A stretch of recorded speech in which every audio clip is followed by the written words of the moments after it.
এবছরের প্রথম বিয়ে বাড়ি এটা আমাদের। আর বাড়িটা কিন্তু খুব সুন্দর করে সাজিয়েছে। এটা একটা অনুষ্ঠান বাড়ি, আর এই অনুষ্ঠান বাড়িটা আমাদের বাড়ির খুবই কাছে।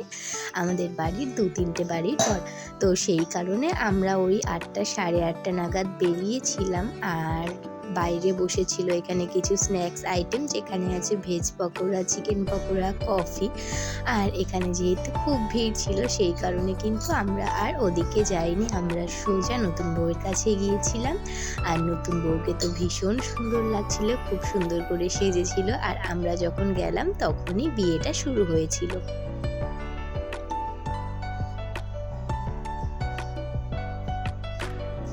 ওদিকে বিয়ে হচ্ছে আর ততক্ষণে আমরা এদিকে যেখানে খাবার খাওয়াচ্ছে তো সেখানে চলে এসেছি।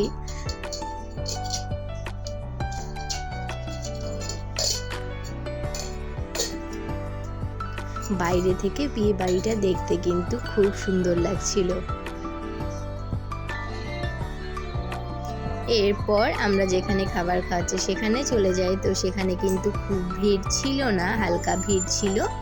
এরপর আমরা গিয়ে টেবিল পেয়ে যাই, তো সেখানে বসেছিলাম। আর খাবারের মেনুতে কিন্তু প্রচুর রকমের খাবার ছিল, তোমরা চাইলে পজ করে দেখে নিতে পারো। প্রথমেই চলে এসেছিলো আমাদের প্লেট, তার সঙ্গে টিস্যু। এরপর হাতটা ধুতেই সঙ্গে সঙ্গে চলে এসেছিলো স্যালাড। এরপর এসেছিল হচ্ছে মাছের কাটলেট আর আম কাসুন্দি। তারপর ছিল কড়াইশুঁটির কচুরি, আর এদিকে ছিল মেটে দিয়ে একটা কাবলি ছোলার তরকারি, যেটা খেতে দারুণ ছিল। তারপর দিয়েছিল ফ্রাইড রাইস, আর এর সঙ্গে ছিল হচ্ছে চিকেন কষা। প্রত্যেকটা খাবারই কিন্তু খেতে দারুণ ছিল। এরপর চলে এসেছিল ভাত, ডাল,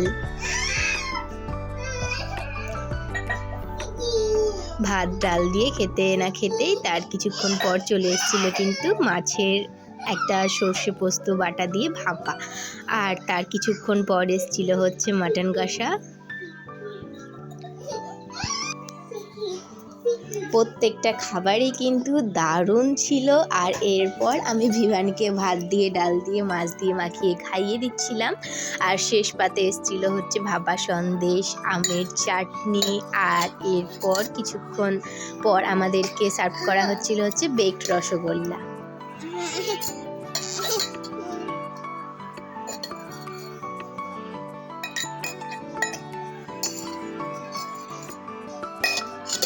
আর তারপর চলে আসলো বাটি, যেটাতে হাত ধোয়ার জন্য।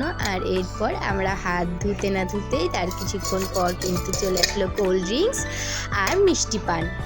তো এই তো ছিল আমার আজকের ভিডিও। কেমন লাগলো জানাতে ভুলো না। বাই বাই, দেখা হবে পরবর্তী কোনো ব্লগে। ততক্ষণের জন্য আসি।